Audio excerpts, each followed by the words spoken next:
I need all the wins, yeah. Ain't no L's, I gotta get it, no call it quits, yeah. Gotta keep on moving no matter how hard it gets, yeah. Better move out the way, cause I'm coming with harder hits. My head is as hard as a brick, but I'm harder than all it is. You better move, you might get knocked out, knocked out. You better move, you might get knocked out, knocked out. You better move, you might get knocked out, knocked out. You better move, you might get knocked out, knocked out. My heart on my sleeve. Shield my greed. That's how I get it. Success ain't no giving. Some days I don't hit, I don't slay. When I'm focused, I'm dangerous. They don't wanna when I'm anxious. Ain't no limit till I tank. I'm running on fumes. The opposition don't amaze. The roads racing through the pavement. Get your hands out of my bag. I know that's because I've been in it. I don't need to brag. I guess that's what happens when you taking care of your business. But some family, you do the math. I'm out of my pocket. Houston, we got a problem, man. Perfect, let them watch me. Elevating, got them nauseous. Cause I'm the pilot in the cockpit. Nose diving in the housing. Woo! Watch how I get it here. Watch how I get it here. Watch how I get it here. Woo!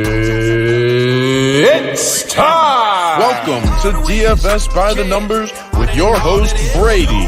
Better move, you might get knocked out. Knocked out. You better move, you might get knocked out. Knocked out. You better move, you might get knocked out. What is up, everybody? Welcome to DFS by the Numbers, and welcome to my Final Thoughts live stream for UFC Vegas 89. We got Rose Namajunas going against Amanda Heos. We have a 13-fight card here. And yeah, back in the Apex once again. And yeah, this is a card that I've really struggled with from a betting perspective, to be honest. A lot of people love this card from a betting perspective. I'm not one of those people. Like, you know, a lot of these fights are just like, feels like coin flips. Like, I feel like you can make a case for a lot of these dogs. I feel like a ton of dogs are going to come through. It's just which dogs, you know? I see a lot of people on, you know, Yusuf Salah, Jarno Aarons, you know, Muhammad Usman. It's like, oh God, people are betting Muhammad Usman. Goodness, it's like, it's a tough card for me. I found 6 spots that I like. Nothing I really love on this card, but 6 spots that I like. I'm just trying to keep it light this week. Trying to make it out of UFC Vegas 89 alive. And then, of course, attack UFC Atlantic City next week, which I think is just a 20 times better card. And then, of course, we have UFC 300 in a couple weeks as well. So I have already taped like 9 out of 14 fights next week for Atlantic City. Probably going to finish up all 14 fights tonight for that card. And yeah, I think it's a great card next week. But this card, it's interesting. It's a very interesting card from a betting perspective. It's a very interesting card from a DraftKings perspective. DraftKings is super tough this week because the biggest favorite on DraftKings is Stephen Wynn at 9,400, and he's only like minus 150. So, yeah, it's going to be definitely an interesting card. Before we get into it, if you guys could please do me a favor, leave a like on the video, subscribe to the channel, and be on the lookout for my betting breakdown video, which will be out in a couple hours, and then also my best bet live stream tomorrow, going live at 5 o'clock Eastern time. Believe it or not, this card is starting at 7 Eastern time. So we're going to be up at like 1 o'clock in the morning watching Rose Namajunas, Amanda Heos, Carl Williams, Justin Tafa. Like, come on. So it's going to be a late night tomorrow, but looking forward to watching some fights as always. Let's hit up the chat. We got endorsing bangers. Had pretty bad luck last week. Can't believe I was confident in Kennedy and Nzechukwu. Hopefully this week it turns out better. Yeah, I mean, confidence and Kennedy and Nzechukwu should really never be in the same sentence, but I'm with you. I mean, I was shocked that he lost to OSP. That was ridiculous. I mean, sometimes all you can do is just really laugh, right? Because I mean, come on. You know, losing to 41-year-old OSP is incredible. So, yeah, a lot of people think that Kennedy should be cut, and I am one of those people because holy crap, was that bad. And, yeah, Kennedy's had some weird performances. It's weird. Like, sometimes Kennedy looks like an amazing fighter with so much talent, so much upside.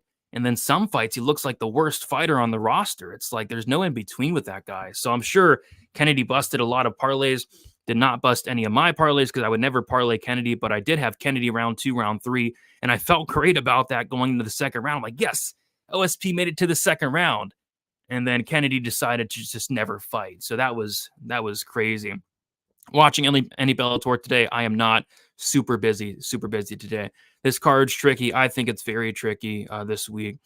Last week was a dumpster fire for me. Need to bounce back soon. Yeah, last week should have been just a amazing night for me. I had an 8-unit swing on the Christian Rodriguez Bulgarian fight. I had Christian Rodriguez round 3 at plus 2,200. And I also had the fight doesn't go to decision at a pick 'em minus 115. I was in shock. I mean, I think I'm still in shock that Christian Rodriguez was not able to finish Bulgarian in that third.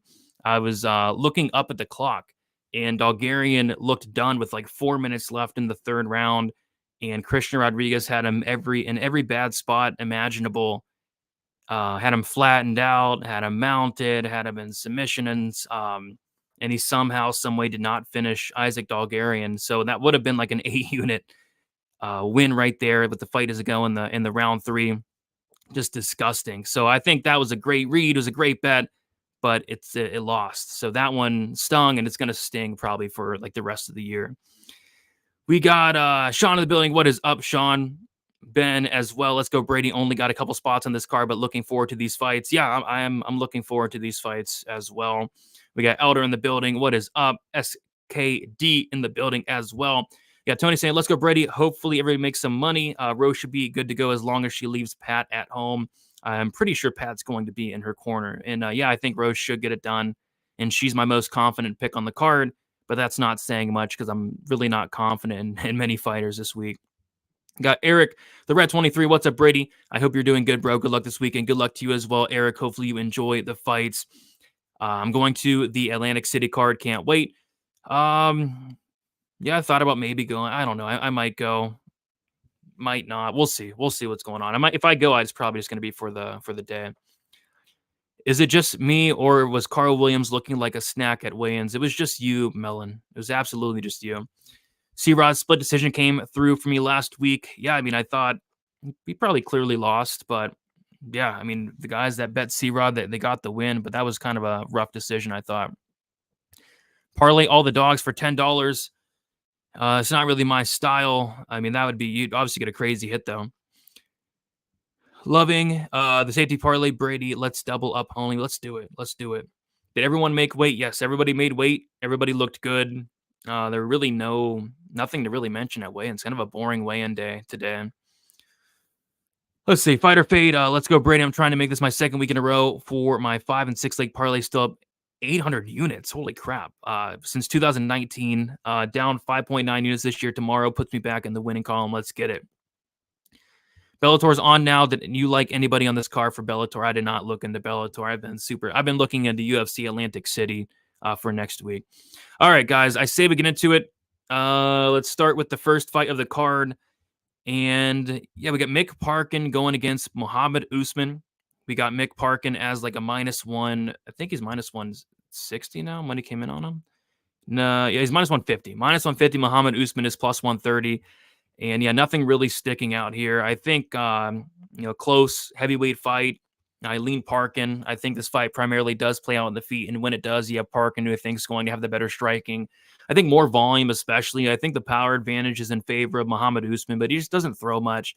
Kind of like Parkin to outpoint Muhammad Usman over 15.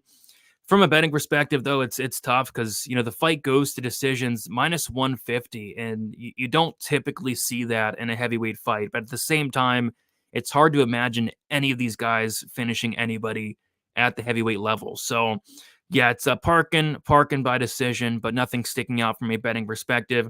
From a Draftkings perspective, I don't like this fight. I think it's going to be slow-paced. I think it's going to be kind of boring, and I think Parkin edges it out, not putting up a ton of points on Draftkings. So, yeah, nothing sticking out for the first fight of the night, but the pick is going to be Mick Parkin.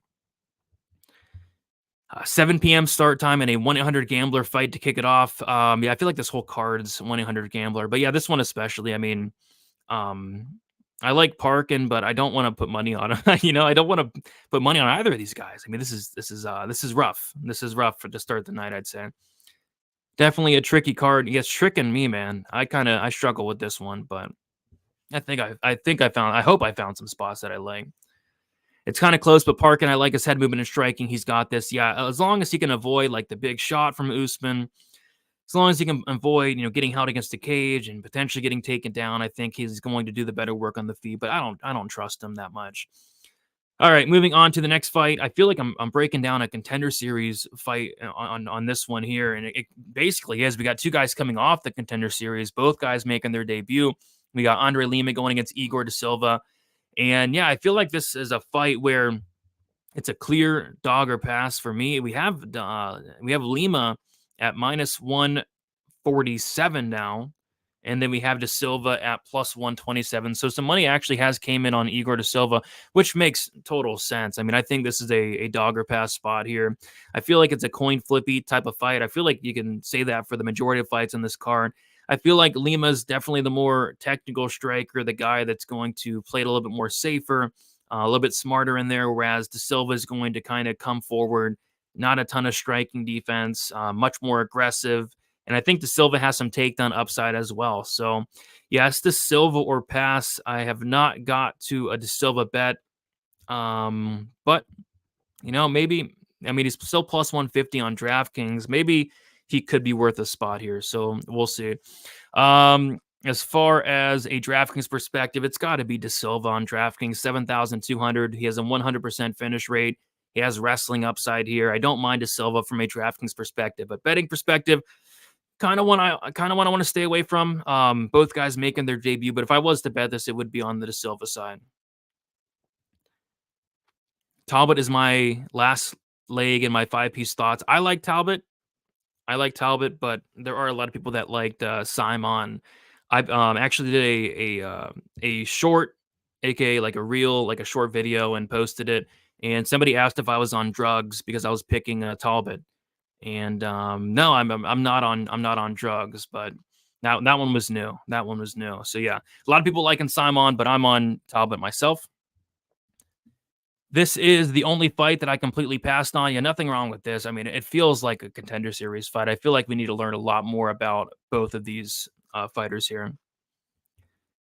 What is up, Mr. Barron? 63 of us in here. 12 likes. Let's hit the like button. I agree. Let's hit the like button. I like Lima. The other guy's a teenager. I mean, he's 20. He's 20 years old. It's a tough fight. Man, North Carolina gave me like 850 in free bets this week. I'm about to get rich off this UFC card, baby. I mean, let me know what you're liking, Matt, because I'm not liking a ton here. But if you like something, let me know. Maybe you can get me onto something. I don't know, my man. This might be a rough week. It could be. It could be. These first 4 fights, especially. But moving on, we got Daria Zelnikova going against Montserrat Rendone. And believe it or not, we have Zelnikova, who right now is the biggest favorite on the card. Debuting Daria Zelnikova is the biggest favorite for UFC Vegas 89. Like come on. It's a fight that it's a pass or pass spot for me, but if I was forced to bet it, it would be on the dog and Rendone. Like, she has the path here. I think Zelnikova's striking is very good. I think she's going to have a massive striking advantage, but if Rendone gets a takedown, like, that's probably the round there. So I don't know. I would not be laying minus 210 on Zelnikova. I think that's kind of crazy, but I think she probably wins this fight. Probably by decision, doing the better work on the feet. But if Rendone gets a takedown or two like that, she can win this fight. So, yeah, zero interest in this fight. Zero. From a DraftKings perspective, pretty much zero interest in this fight. If you want like a dart throw, I think Rendone, if she does get takedowns, maybe she scores decent. But even then, I don't love it. So just a big pass here. Daria Zelnikova is the biggest favorite on the card, which is wild to me. What's up, Brady? Need your help with prize picks. Yeah, I went light on prize picks this week. Not a ton of spots. I think there's only like a couple spots sticking out on prize picks this week. So we'll see if we can find something. The only fight I have a decent amount invested in this week is Kurt Holloway. Yeah, we'll talk about that one. I do have a bet on that fight myself that I don't mind. Daria looks big in the faceoffs. People parlayed her like crazy. I mean, parlaying Daria is crazy to me, but I do like her striking. 7 p.m. Eastern start. Yeah, it's gonna be a long day. It's gonna be a long day Saturday. Daria is not even that good, and I pick Rendone by decision. I think her striking is good. I just think she has a big hole in her game with the takedown defense, the ground game. Like, Rendone has a path here for this. Do you see a lot of finishes this week? I don't. I'm only picking 4 finishes. I think the first 4 fights go to decision. think we could see a finish in the Gibson, the Rosa, the Hollabaugh, the Padilla fight. And then other than that, I think we get a lot of decisions. I think I'm picking like 4 decisions or 4 finishes this week. So yeah, this is probably on paper the least violent fight night in a long time. But hopefully I'm wrong. Hopefully we do get some finishes and some exciting fights. Yeah, 3:30 on the West Coast. Yeah, it's late start. Late start for sure. All right, let's keep moving on. We have Stephen Wynn going against Jarno Aarons. We have some very interesting line movement on this one. We have Stephen Wynn, who's now minus 157. Jarno Aarons is plus 137. Jarno Aarons seems to be a very popular dog this week, and I get it in a sense that, Stephen Wynn probably shouldn't be a minus 200 favorite against anybody. This is a guy that's been on the Contender Series 3 times. I don't think he's that great, but at the same time, I can't bet Jarno Aarons because he just doesn't do anything. Thus far in Jarno Aarons' 2 UFC fights, he's landing 1.67 significant strikes. I mean, that's about as low volume as it gets, whereas Stephen Wynn, although I don't think he's that great, what he does do is he does dish out a ton of volume. So I kind of think Wynn's going to be the more active fighter across 15 minutes, just doing a little bit more. If Aaron wins, I kind of think it's got to be a finish just because he doesn't do a ton. Like, I don't think he's going to win a lot of minutes. So yeah, the pick for me is Wynn, but I don't really want to bet this fight either. So yeah, staying away from these first 4 fights from a betting perspective. From a DraftKings perspective, Stephen Wynn on DraftKings 9,400. There's no way I can get there. I think he has like decent volume upside across 15, but I don't think he has much finishing upside. I don't think he has any grappling upside. If anything, it is probably Aaron's at 6,800, but even then, it's not something I'm excited about because again, he does nothing. He does nothing. So yeah, big giant pass for me on this one. We got Jacob in the house. What is up, Jacob? Hopefully you are doing well on this Friday. Eric saying 3 times. Yeah, he was on the Contender Series 3 times. He went 2-1. Bo was on the Contender Series 2 times. He was, and he finished both those fights in like about a minute. Brady puts out a parlay video reel. Love it. Yeah, I did a new parlay video reel this week. It might be something I do going forward. I want to do a lot more betting content going forward. I've been doing those 60-second predictions as well. Hired an editor to edit some videos for me, and he's doing a great job. So I'm going to be keep putting out those shorter video content on Instagram, TikTok, and YouTube. People seem to be somewhat enjoying that. It is funny though. Like if I do a 60-second prediction on the ones I get right, crickets, 0 comments. On the ones I get wrong, they blow up. So it's like if you're wrong, your videos are going to get a lot more exposure, which I think is kind of crazy, but that's how the game works. Win by KO. He does have some pop. I'm thinking a Rose Usman parlay. Mister, this is not Kamaru. This is Muhammad Usman. I would not parlay Muhammad Usman. I would not do it. But Rose, I do think would be like the one fighter I do parlay. But even then, it's like I don't know. More fun to call out the mistakes. Yeah, I mean it's fun. I guess it is fun, right? So. Yeah, people loved my my Kendi Nzechukwu OSP video that I got wrong. But at the same time, if I picked OSP and he lost, like I'd look like such an idiot.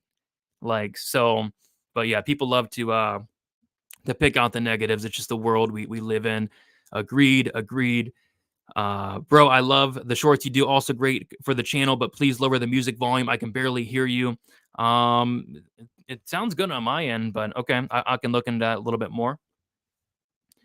And then Mr. wants me to raise the music. So I kind of have conflicting comments here. Should I lower the music or raise the music? I'm not sure. But yeah, it sounds good on my end. Yeah, it definitely is. All right. I say we move on to the next fight. We got Miles Johns going against Cody Gibson. Like every single fight on this card, I think it's a dog or pass spot here on the Cody Gibson side. I think it's a close fight. Miles Johns is a guy that he's very low volume. I don't trust his cardio. He's coming in here on short notice. We've seen him slow down. We've seen him finish before. 2 losses, both of those coming inside the distance. Cody Gibson, although the older fighter, going to be the bigger fighter with a height and reach advantage, a big volume advantage. I think he's going to have the cardio and durability advantage as well. And he's also on a full camp. So yeah, there's a lot of reasons to like Gibson here. So I am on the Gibson side. I think the money line is solid. I think the money line is solid here. But I took the inside the distance for Cody Gibson. It's plus 425, which I found interesting because when Miles Johns is losing, he is losing fights inside the distance. He's a knockout loss and a submission loss. On top of that, like I said, he's coming in this fight on like a couple weeks short notice. And Miles Johns actually in decisions is undefeated. Miles Johns in decisions, I want to say he's like 6 or 7-0.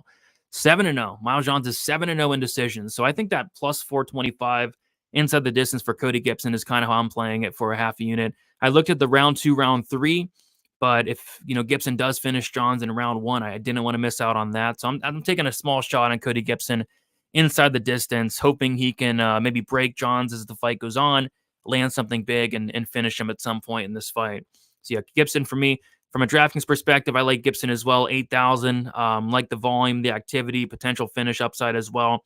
As far as Johns, don't really love him, or 8,200, a little bit low volume. More so on the Gibson side for me. Let's see here. Raise the music. Flip a coin. Yeah, you can flip a coin on all these. Turn it up to 11. Lower the music slightly. Lower it.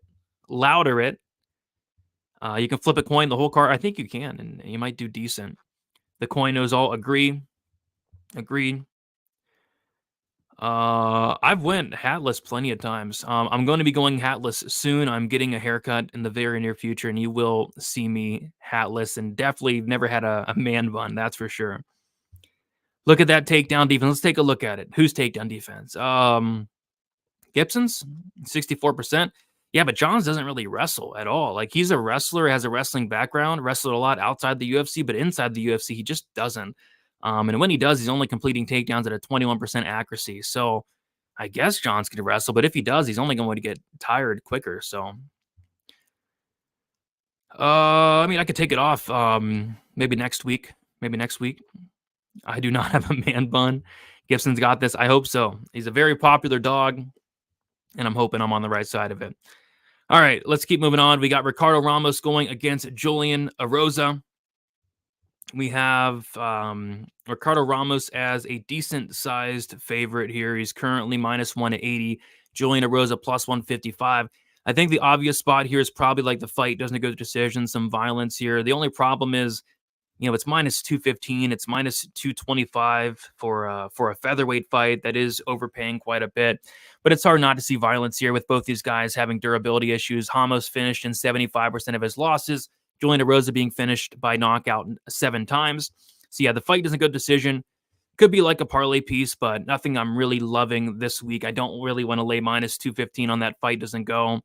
In a featherweight fight, I got burnt on 2 finish props last week in featherweight fights. It was the Bulgarian Christian Rodriguez fight doesn't go, where somehow, some way that fight went 15 minutes. And then also the here's another one. I forget. Oh, the Danny Silva Josh Kulabau fight went the distance. That was a featherweight fight where it looked like it was going to finish in the first 60 seconds, but somehow ended up going 15 minutes. So maybe this one goes 15 minutes, but I think more so we get a finish. I don't trust either one of these guys. Ramos, like I said, trash durability. Rosa, even worse durability. I think somebody probably gets served here. Fight doesn't go as maybe a parlay piece for me. From a DraftKings perspective, I love this fight. From a DK perspective, Ramos, 8,900. I think he has knockout upside. Then Julian Rosa could be a knockout, could be a sub in his own right. And he's cheap, and he's always a live dog as long as that chin holds up. So great fight from a DraftKings perspective, but a betting perspective, not much sticking out.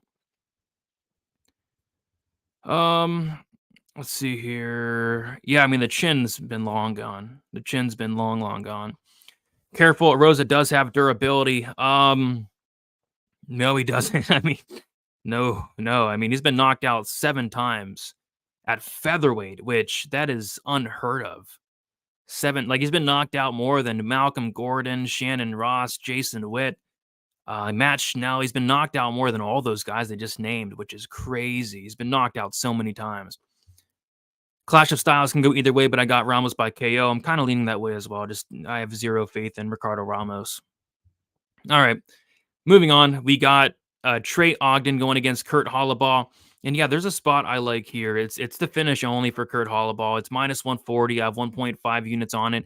I could see a world where Trey Ogden makes this fight as boring and as unbearable as possible, just completely slowing it down, doing a lot of nothing, but still winning, like he has been doing. But, Kurt Holloway is going to be coming forward. He's going to be the more aggressive guy with a lot more power than Trey Ogden. And then on the ground, I think Holloway's live for a sub. Holloway's ground game is no joke. Really good guillotine. Was able to get a nice submission win against Austin Hubbard in his last fight. And Ogden's a black belt, but he has been submitted 3 different occasions. So I think Holloway could potentially hurt Ogden on the feet. And if this fight hits the mat, I think Holloway's live for a submission. So yeah, I like that finish only. I don't mind the money line as well, but like I said, I could see a scenario where Ogden does a little bit better work on the feet, slows it down, and then gets some top time here on the ground as well. So finish only for Holloway is kind of what I'm looking at. From a DraftKings perspective, I'm fading Ogden. He does nothing. And then as far as Holloway, 7,700, I think he's definitely a live dog and with some finish upside as well. So Holloway on DraftKings, and then that finish only seems to be a pretty popular play this week, and rightfully so. I struggle to see Trey Ogden finishing anybody in the UFC. And Holloway is absolutely a finisher. Football can KO Juicy J. I mean, yeah, football, especially in the cold, like those footballs can get pretty hard, pretty tough. So I think a football could absolutely knock out Julian Rosa. Hit the like button, you maniacs. I agree. We've seen him go 15 after getting beat bad at Rosa. Yeah, I mean, we've seen him go 15 before for sure. Kurt is better. He will just sub Trey in the middle of the fight. That's what I'm picking as well. I'm picking like a Holloway sub too. But yeah, I like that finish only. I think it's safe. I think it could push, but I think if there's a finish in this fight, it's much more likely that it's Kurt Holloway. Thoughts on Ian Gary, Colby cringe fest IG videos? Yeah, I mean, it's not something I'm too excited about. I mean, I guess it's kind of fun. If anything, I think Colby's videos were a little bit more exciting, entertaining, but yeah, Ian Gary not really bringing much to the table there in those cringe fest videos. Ogden is a weasel. Yeah, he's definitely a weasel, and he's good. I mean, he's solid. Can they both lose? I've been saying that for a lot of these fights, Eric. Can Muhammad Usman and Mick Parkin both lose? Can Daria Zelnikova and Montserrat Rendone both lose? Like, it's definitely possible. We've seen it before. Colby dog walks Ian. Yeah, I have no faith in Colby after the stun he pulled in his last fight against Leon Edwards. Didn't even show up. I'd be surprised if Ogden dies here. I mean, I don't think he's going to die, but I think he could get subbed. Kurt has great transitions on the mat, and Trey takes him down. Trey's getting subbed. Yeah, I think Kurt can kind of pressure him on the feet, right? Maybe force a takedown out of Ogden, and then at that point, maybe snatch up a neck. That's kind of how I'm seeing it. Have you seen the video of Connor's interview about his new movie? He was tweaking hard. Yeah, I just watched that. He was tweaking hard. Kind of tough to watch. Apparently Connor and Chandler are going to be fighting this summer. I don't know what that means. Could be June, July, or August. But yeah, fighting this summer. I kind of still doubt it, but we'll see. We'll see. Melon, come on. Let's calm down in there. I heard Roadhouse is pointless fun. I'll check it out. Yeah, my brother watched it last night. My dad watched it last night. They said they liked it. Fun fact, I forget which card it was at. The card with John Jones and Cyril Gahn. We were in the crowd, and they were actually filming some scenes in Roadhouse while we were in the crowd, which it was cool, but at the same time, it sucked because there was like a 30 to 45-minute intermission where they were recording, 285. They were recording scenes in the film. They were doing like a scene where they're in the cage. They were doing like a walkout. I think they even did like a weigh-in as well. But yeah, and it sucked because I pulled an all-nighter the night before just to get to the fights. And then they pulled that. It was like 30 to 45 minutes of just waiting. It was kind of terrible. But looking forward to going and watching Roadhouse and seeing that. All right. Let's keep moving on. We got Fernando Padilla going against Luis Pajelo. And if you guys did see my new short, aka real video, I do have the fight doesn't go to decision in a parlay minus 155. I like that. But what I do have is 1.5 units on the fight doesn't go to decision. Got it at minus 150 for 1.5 units. And then I also have a quarter unit sprinkle on Fernando Padilla to win this fight by sub plus 650 for a quarter unit. And yeah, I think we get violence here. Couple concerns, though. I mean, this is a featherweight fight, which, like I said, I got burnt on a couple featherweight unders last week that should have went under, but somehow, some way didn't. And maybe that's the case here, because if this fight goes to decision, it's going to be like, how the heck did this fight go 15? Because Luis Pajelo is a guy with no striking defense, no regard to his own safety, super ultra aggressive. And this is a completely different matchup for Padilla than his last fight against Kyle Nelson. Kyle Nelson these days is like a Trey Ogden. He's showing up and trying to just make the fight as boring, as unwatchable as possible. And that's what he did against Padilla. He kind of hypnotized Padilla into doing absolutely nothing. The fight went 15. That is not Luis Pajelo. Pajelo is going to get in Padilla's face early and often. He's going to force a firefight, a war. And at that point, I think somebody does get served. And I think that somebody's probably Luis Pajelo. I think Padilla is able to really hurt this guy. Like, Pajelo's so hittable. Padilla is going to have a big reach advantage. I think like 6.5 inches. And then on top of that, the reason I don't mind a sub sprinkle is going to be the fact that Padilla is a 10th planet BJJ brown belt, and he actually has more sub wins on his record than both decision and knockout wins. He has a 53% submission rate, so I could see like a club and sub for Padilla. And if for some reason this fight hits the mat, Padilla is going to have just the most massive grappling advantage you've ever seen on the ground. I mean, I think in terms of grappling, it's not even close in favor of Padilla. The problem is he doesn't wrestle, but like I said, if he does wrestle, I think he's subbing him pretty easily. But I think it's more so like a club and sub. I think he's going to hit Pajelo so much in the face that Pajelo might shoot in for a takedown and to get his neck snatched up, something like that. So fight doesn't go 1.5 units minus 150, quarter unit sprinkle on the sub plus 650. Looking for violence here, and this has potential to be one of the most violent fights on the card. From a DraftKings perspective, both sides definitely in play. I think Padilla's live for that finish. I think Pajelo is live for a finish as well. This is a guy in Pajelo finishing 7 out of his 8 wins. He's going to fight for your money. He's going to come forward. He's going to look for the finish at all times. So, yeah, great fight to target from a DraftKings perspective there. Star-studded card. Which card are you I know you're not talking about this card, but yeah, Atlantic City is definitely a star-studded card, and so is UFC 300. Yeah, this summer in June, the main event, Islam versus Dustin, a co-main event, Connor versus Chandler, 3 rounds. Yeah, that'd be awesome, because I am planning on going to International Fight Week this year. I think it's UFC either 303 or 304, but I'm planning on going to International Fight Week. I love International Fight Week. I've been there the last 3-4 years. I think 3 years. Did you see Billy Key holding his left arm while walking out for the face-offs? Didn't look good. No, but maybe I'll have to check that out. And maybe that's why this line like flipped, basically. So I did not see that. That's yeah, I have to go check it out. Yes, I was in Roadhouse. Yeah, but I think that's pretty cool. Halo is a national champion boxing for Ecuador. Man's got hands and a chin. Yes, he definitely has hands, and he definitely has a chin. First or second round KO. I could see it. This is the fight you take a bathroom break? No, I mean, you don't take a bathroom break on this fight, Marvin. If you're taking a bathroom break, you probably take it, in one of those first 4 fights. Luis is my pick. Great stand-up. Yeah, I agree. Great striking, but very hittable, and he's going to make a pretty big reach disadvantage. The like button is very hittable. Yeah, it's very hittable, but it's durable. The like button is very durable, so you can definitely go the full 15.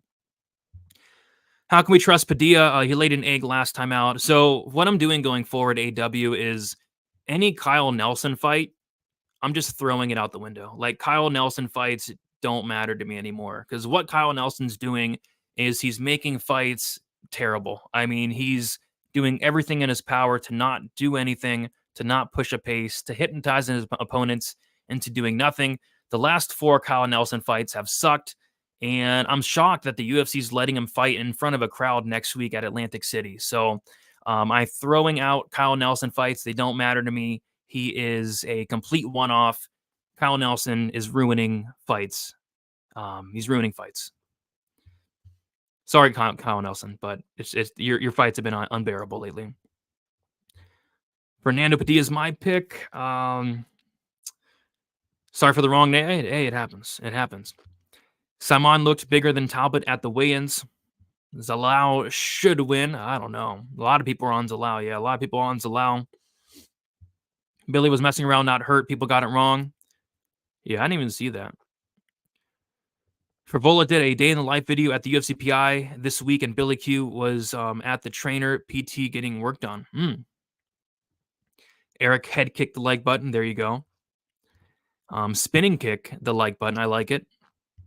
Nelson fights Algio next week, but he did just have a baby, potential new dad resurgence. Nelson had a baby last week. Yeah, Kyle Nelson has had a resurgence. I mean, Kyle Nelson is fighting just completely different than he did when he first got in the UFC. When he first got in the UFC, he was like a killer be killed fighter, and now he's just, like I said, hypnotizing his opponent. So I'm hoping Algie goes out there and actually fights, unlike Blake Builder, unlike Fernando Padilla, unlike Duho Choi, unlike Jai Herbert. I'm hoping Algie goes out there and fights. If he does, I think he beats Kyle Nelson. Let's see. Billy Q ranked 19 and Yusuf Zalal ranked 199. Holy crap. If Zalal wins, that's huge in terms of the ranks. Yeah, I mean, that's kind of wild. But yeah, Zalal has not had a great run in the UFC. I wanted Billy Q versus Bill Algie. I wanted Billy Q versus Gabriel Miranda. Like, I was really looking forward to that fight. That would have been my favorite fight on this card. But now it's Yusuf Zalal. Shout out to Kyle Nelson. Let's see if he can go out there and get it done next week. I think he's a pretty big dog next week against Bill Algio. I already taped that fight, but I've been having some terrible results with Kyle Nelson fights lately, that's for sure. All right, guys, let's keep moving on. Speaking of Billy Quarantillo, we got Billy Quarantillo going against Yusuf Zalal. We've had some crazy line movement here. Zalal seems to be one of, if not the most popular dog of the week. We now have Billy Q minus 105, Yusuf Zalal minus 115. And yeah, I think a pick'em is about accurate because skill for skill, I think these two are very similar. If not, Zalal is probably the more skilled fighter. I like the striking of Zalal. He's training at a great gym. He's never been finished in 5 losses, never been finished. Incredible cardio, training and elevation. And it's weird with Zalal, like outside the UFC, Zalal looks like an absolute killer. I was so high on Zalal before he came into the UFC. This guy was coming in with a 100% finish rate. He's aggressive. He has some submissions. He has power. And then just inside the UFC, it's like the complete opposite. He's very low volume. He doesn't do a ton. And he's losing a lot of fights in the UFC. I think he's on like a 4-fight skid in the UFC, got cut. He went out, won 3 fights in a row, all 3 inside the distance. I think all 3 in like the first round as well. So again, outside the UFC, he's a killer, but inside the UFC, I don't know what's going on with this guy. Just too low volume for my liking. But yeah, Zalal's very good. I think if he can start to put it all together, be a little bit more aggressive, let his hands go more, I think he could be pretty decent. He's only 27 years old. So I got to lean Billy ever so slightly just due to the fact that he's just going to outpace Zalal. He's going to land more than Zalal. I mean, look at it there. Billy Quarantillo landing almost 8 significant strikes per minute compared to the Zalal that's landing 2.75. So I think Billy's going to win a lot of minutes here. I think for Zalal to win, he's going to have to hurt, maybe finish Billy Q, and I think that's going to be easier said than done. I think this fight does go to decision. It's heavily favored to do so. And at that point, I just see Billy being more active and winning that decision. But yeah, I get why people are betting Zalal. I do. I think in terms of skill for skill, these guys are very, very close. I think Zalal's a great fighter. I think he's super underrated, but he hasn't had the best results in the UFC is the thing. So the pick's Billy Q, not touching it from a betting perspective. If Billy Q gets the plus money, even then it's like, I don't know. But yeah, Billy Q for me as far as a pick goes. And then on DraftKings, it's Billy Q as well. Although I do think this is a close fight. From a DraftKings perspective, Billy Q should never be ignored on a DraftKings slate just because he pushes such a pace. He's so high volume. And as far as Zalal, he never really scores well on DraftKings ever. So it's Billy Q or pass from a DraftKings perspective. But from a betting perspective, I might just sit back and watch this one. But yeah, a lot of people on Zalal, and this line looks like it might flip. We got Tone saying, are you going to Atlantic City next week? I'll be there. Yeah, somebody hit me up about potentially going. I might. I may. We'll see. Billy is underrated. I think both guys a little bit underrated. My heart is telling me Billy, but got to Zalal plus 140. Hey, you beat some line movement there. Billy Q is 2-3 in his last 5. Zalal was 5-0 in his last 5 with 4 finishes inside the distance. Yeah, like I said, outside the UFC, Zalal was a absolute killer. Zalal's #1 fade of the week. Okay. A lot of people not agreeing with that, but I'm picking Billy myself. Just not a ton of confidence. Billy's going to punch him back to the regional fights. Zeldov is going to strike on this fight. If you're thinking about betting on Zeldov, just put money on black, as a 47.4% chance is better than 0. I mean, I don't think he has a 0% chance. I think it's more like almost a 50% chance on it. Like, this fight can probably go either way. Max betting Peyton and Rose, good luck. I think you hit those. Zeldov inside the distance, you going to be surprised? No. No, actually. I think if Zeldov does win, I think it's going to have to come inside the distance, just because I really struggle to see him outworking Billy Quarantillo across 15. Like, there are very, very rarely do you see guys outworking Billy Quarantillo across 15. He has, but, against very good opponents. Yep, good point. Good point. Zeldov is younger, getting better, improving. Billy is getting older. He's taking a ton of damage. Going to be in Atlantic City next week as well. Yeah, a lot of people going to that card that I know, so that maybe I should head out there. We'll see. Billy at dog price. I may double down on my parlay this week. He might get there. My favorite underdogs are AJ, Dobson, Cody Gibson, Muhammad Usman, and Tafa Thoughts. I am picking only one of those, but you can make a case for all 4 of those. Tafa's live for a knockout. Usman's live for a greasy heavyweight decision. Cody Gibson's live for maybe a late finish at some point against Miles Johns. AJ Dobson's live for a late finish against a gassy, Shabazian. So yeah, you can make a case for all 4 of those. Yeah, I think he's going to have to make it boring because, again, I don't see him outpacing Billy. Still shocked by this line. Yeah, Billy actually opened up minus 300, believe it or not, and this line's completely crashed down. If not, it's going to flip by tomorrow. His name's Allow. That's just I don't mind the name's Allow. It's not a terrible name, Melon. Come on. All right, guys, let's keep moving on. Yeah, the People's Main Event, Peyton Talbot going against Cameron Simon. And yeah, I have a couple spots that I don't mind here. The first one's going to be Peyton Talbot to win this fight in round 3 or decision, plus 148. I have 1 unit on it, and then a quarter unit sprinkle on Talbot, round 3, plus 1,400. And yeah, I also like the over 1.5 rounds as a parlay piece. I think the over 1.5, although chalky, it's like minus 385, something like that. I think it hits. Both these guys, they're very durable. Both these guys, when they finish fights, it's later in the fight. Peyton Talbot has 0 finishes under 1.5 rounds, but he has 6 finishes over 1.5 rounds. So when he's finishing fights, it's late round 2, round 3. And as far as Simon, we've seen him finish a lot of fights in the 3rd round as well. So I think the over is one of my favorite parlay pieces this week, but I'm on the Talbot side. I think this fight's going to be competitive, especially early on, but as the fight goes on, I just trust the striking, the volume, the power, the durability, the cardio of Talbot just a little bit more. Talbot's going to be bigger. He's going to be longer. He's going to have a reach advantage as well. So yeah, I think Talbot's live to kind of win this down the stretch, win the 2nd, 3rd round. If not, maybe get a finish. Cameron Simon, he's never been finished, but Talbot put such a heavy pace on these guys that I can maybe see Talbot getting Simon out of there late. So I think it probably does go to decision though. And I think it is Talbot getting his hand raised. And I'm on that round 3 decision at plus 148 for a unit. And then, like I said, that quarter unit sprinkle on plus 1,400. Cameron Simon round 3 is always going to be a look for me. I had it last time, and I bet it, I think, like plus 700. This time it's plus 1,400. Obviously, a different opponent, but, I think it could be live just with the way this guy fights. Let's see. Round 3 decision. I love it. Let's get it. Yeah, that's how I'm playing it. I think it's a solid way to get some good plus money there on Talbot. Not much of an early finisher. I think he can win it down the stretch. Talbot season, let's go. This one's close. Not sure, but I'll take Talbot too. He's a really good sniper. Yeah, I think he's really good. I think both these guys are really good, though. International Fight Week has to be so fun. Yeah, it's a ton of fun. Had a ton of fun last time. Was able to get some pictures with Juliana Pena. Got a glove signed by Pena. I actually faced off against Pena.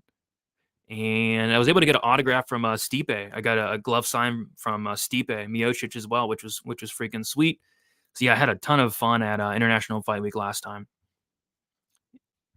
I made double down on Billy and Talbot on my last 2 legs and hedge 1 parlay out after Billy wins. Yeah, I like both spots. I'm more confident in Talbot than I am Billy, but I'm picking both spots.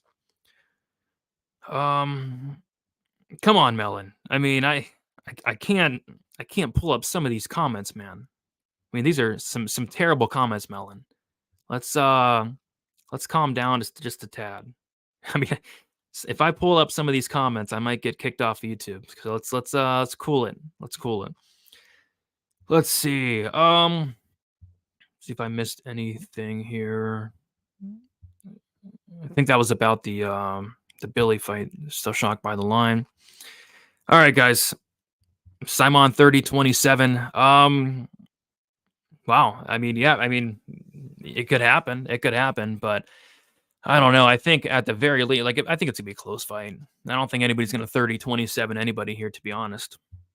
All right, guys, let's keep moving on. We got Edmund Shabazian going against AJ Dobson.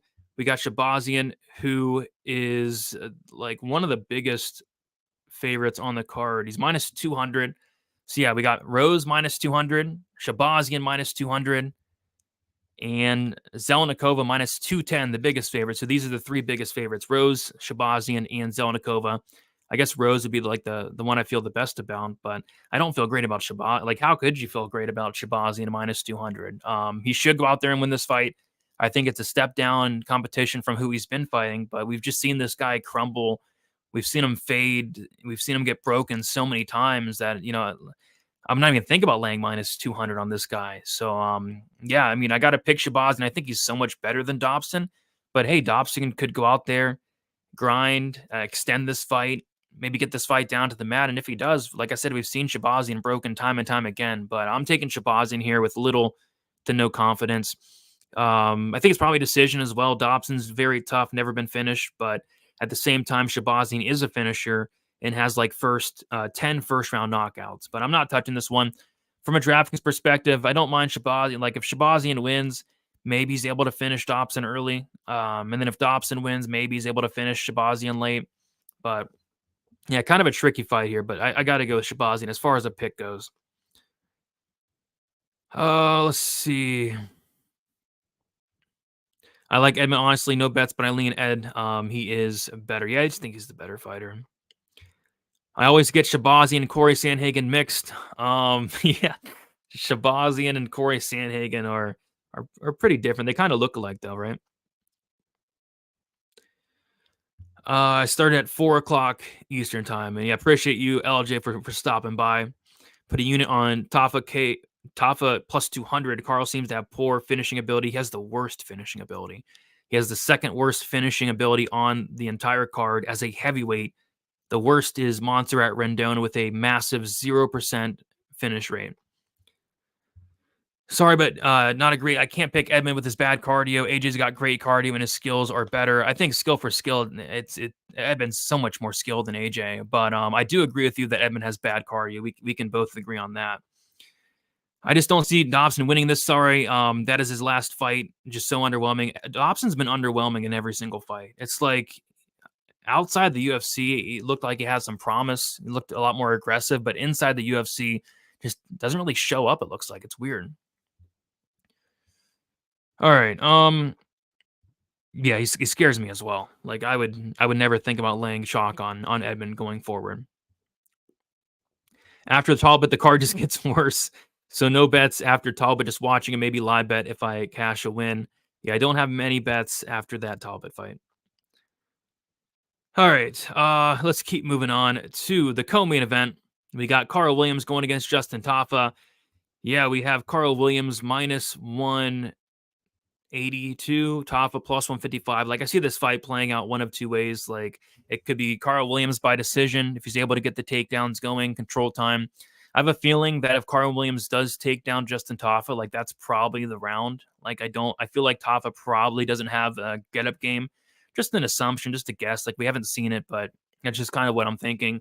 And then on the feet, like, I guess Tafa, if he's going to win, it's going to be by knockout. Tafa has 7 wins. All 7 of them come by knockouts. Yeah, if you like Williams, I would say Williams by decision, but it's a trash price for a heavyweight fight.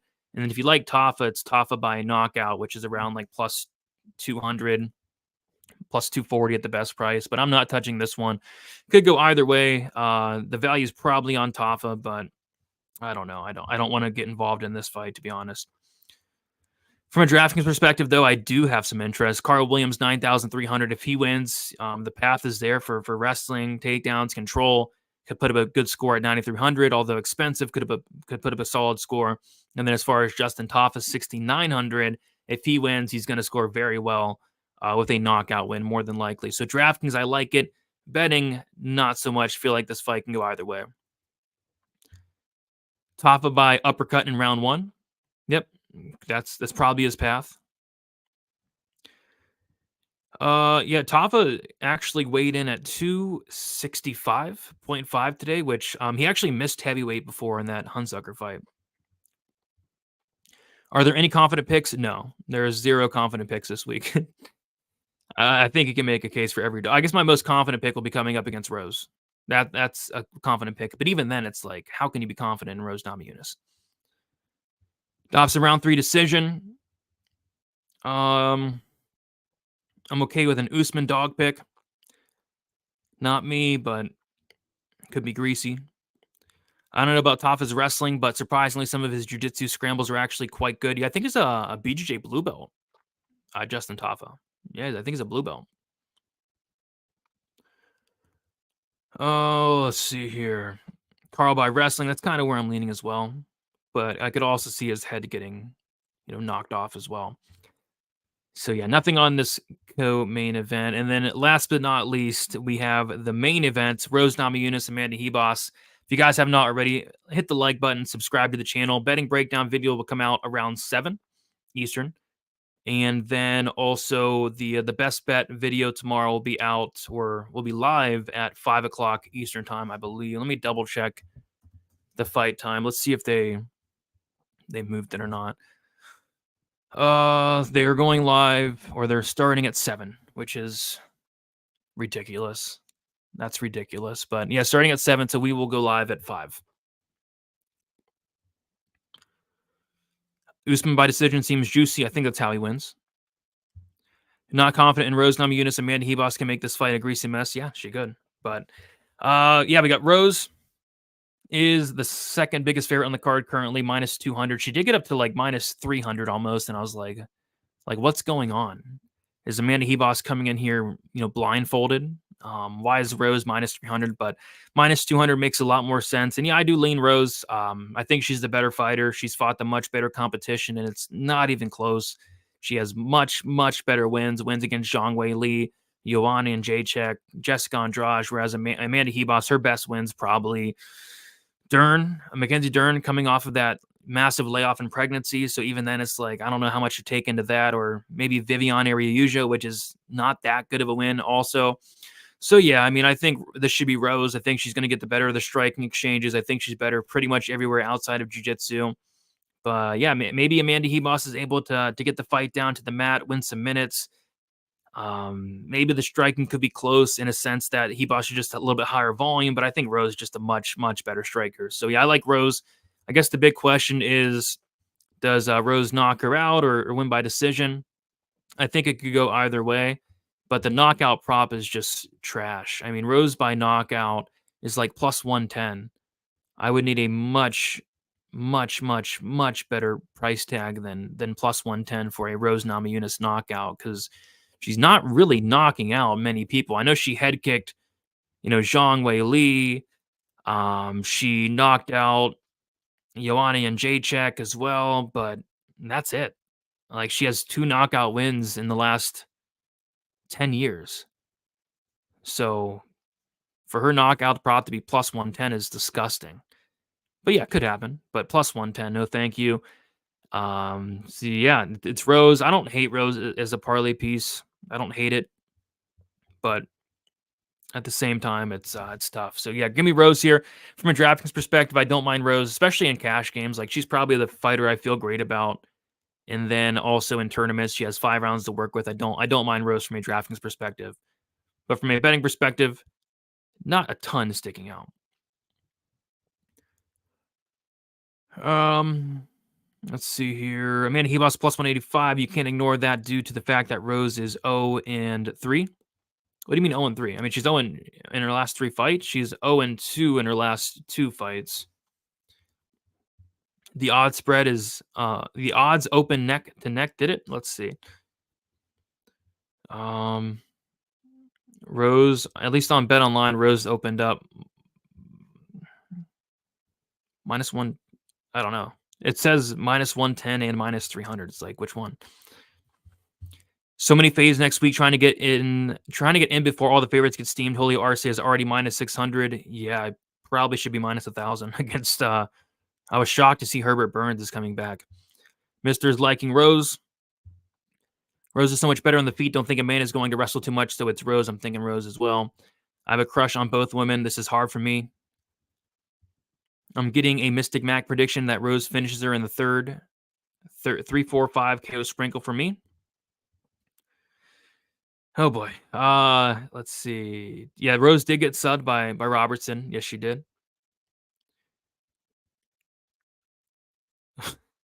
Melon, what's your deal today, man? What's going on, Melon? Rebus just had a third round finish herself. MMA is weird sometimes. You see the person that just got the third round finish in their next fight get finished in the third in the next one. MMA is weird. MMA is weird. OSP just beat Kennedy and Zachuku. We'll have to see. Over, under. I would lean over, but it's not something I love. I mean, she's not. I mean, she lost to Manon Fiorot. She lost to Carla Esparza, and then she beat Zhang Weili. Unless you're implying that Zhang Weili beat her, which I agree, but Rose is she lost 2 fights in a row.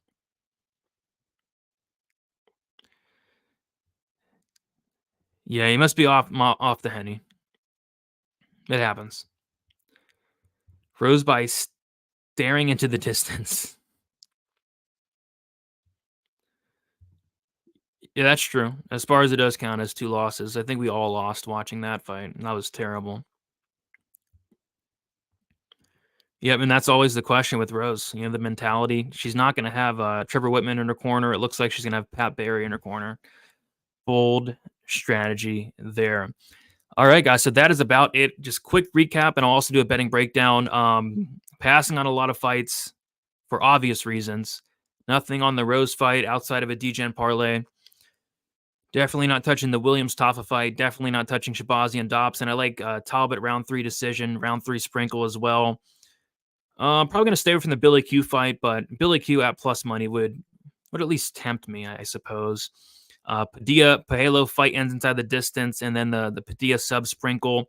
Hollabaugh finish only, I think, is a very safe bet. I think at the very least it pushes, but I think he's live for a finish. Ramos or Rosa, nothing outside of like a couple DGen parlays with like the fight doesn't go. I think Violence is a solid parlay piece this week. Cody Gibson, I think the money line's fine, but I went the inside the distance at plus 425, and then I'm just completely avoiding these first 4 fights. I mean, how can anybody bet Stephen Wynn, Jarno Aarons, Zelnikova, Rendone, Lima da Silva? I guess da Silva is interesting. Maybe I get to it a Silva bet. We'll see.